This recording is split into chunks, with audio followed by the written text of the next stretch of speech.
Monsieur le Président, Mesdames et Messieurs, les représentants,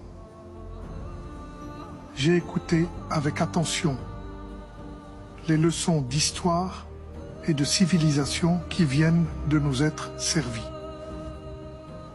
Permettez-moi donc de rappeler à mon collègue marocain une chose essentielle. L'ancienneté d'un État ne donne à personne un permis de réécrire l'histoire, ni de modifier les frontières internationales à sa convenance. L'Algérie moderne est indépendante depuis 1962, certes. Mais prétendre que l'histoire de l'Algérie commence en 1962 est une absurdité historique. Notre territoire, nos peuples, nos civilisations et nos États ont une histoire qui remonte bien avant cette date. Numidie, royaume berbère, période romaine, dynastie musulmane, régence d'Alger, puis résistance à la colonisation française. Et surtout, l'Algérie est aujourd'hui une république souveraine et indivisible dont les frontières internationales sont établies et reconnues. On nous parle d'intégrité territoriale, très bien. Mais l'intégrité territoriale ne peut pas être un principe que l'on invoque lorsqu'il arrange son discours et que l'on oublie lorsqu'il dérange sa propre politique. Regardons donc la situation de notre voisin. Le Maroc revendique une souveraineté sur le Sahara occidental, alors que le statut définitif de ce territoire demeure précisément une question internationale non réglée. Et si l'on veut parler de territoire historique,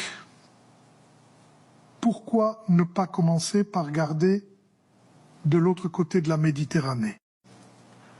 Ceuta et Melilla sont toujours administrés par l'Espagne. Et il existe également les îles et présides espagnols de la côte nord-africaine. Peñón de Vélez de la Gomera, Peñón de Alhucemas, les îles Chafarinas, sans oublier l'épisode de l'îlot Pérégil ou Leila. Oui, les Espagnols vous ont mis des sacs poubelles sur la tête.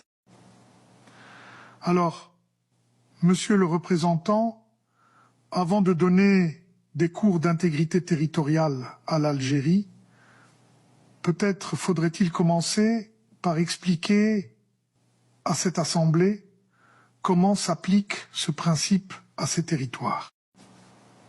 Vous nous dites que l'Algérie serait trop jeune pour comprendre la notion d'intégrité territoriale. Mais l'histoire ne se mesure pas au nombre de bougies sur un gâteau. Elle se mesure aussi à la capacité d'un peuple à défendre son territoire, conquérir son indépendance et préserver ses frontières. Et puisque vous aimez tellement comparer nos deux pays, comparons-les donc sur les faits. L'Algérie n'a pas besoin de courir après des siècles imaginaires pour affirmer sa souveraineté. L'Algérie a payé son indépendance du sang de ses martyrs. L'Algérie possède aujourd'hui une dette extérieure extrêmement faible, sans commune mesure avec ce que connaissent de nombreux États. Le FMI estimait encore la dette extérieure brute algérienne à seulement environ 1,1% du PIB en 2024. Alors évitons les grandes leçons économiques. Parlons plutôt du développement humain. Parlons des Marocaines contraintes de partir travailler dans les champs agricoles espagnols pour gagner leur vie. Parlons de ces femmes qui ont longtemps traversé la frontière de Ceuta avec des charges sur le dos pour survivre grâce au commerce transfrontalier.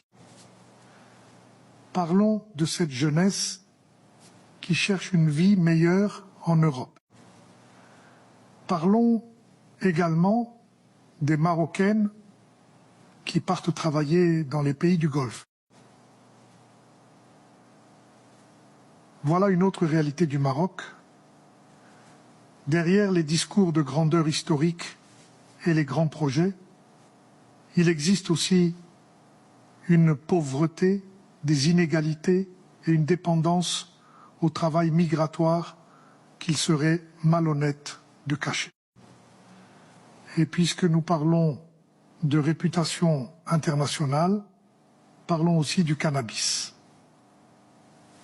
Le Maroc est régulièrement cité parmi les principaux producteurs mondiaux de cannabis, et notamment comme premier producteur mondial de résine de cannabis, selon les données internationales disponibles.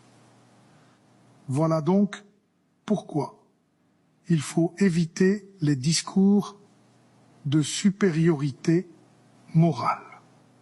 Aucun pays n'est assez parfait pour distribuer des certificats de civilisation à ses voisins. L'Algérie n'a jamais prétendu que son histoire lui donnait le droit de mépriser les autres peuples. Nous disons simplement ceci. Nos frontières sont nos frontières. Notre territoire est indivisible. Notre souveraineté n'est pas négociable. Et nous n'avons aucune leçon à recevoir d'un État qui revendique certains territoires au nom de l'histoire, tout en ayant encore sur son propre territoire revendiqué des frontières et un statut international contesté. L'histoire ne se raconte pas seulement avec les ambassadeurs du XVe siècle. Elle se lit aussi dans les cartes, dans les traités, dans le droit international et dans la volonté des peuples.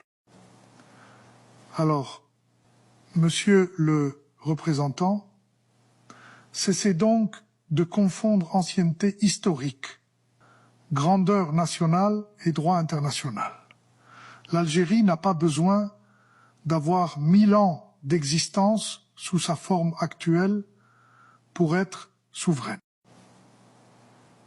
Elle est souveraine parce que son peuple a choisi son indépendance et parce que sa République existe aujourd'hui avec ses frontières, son territoire et son peuple.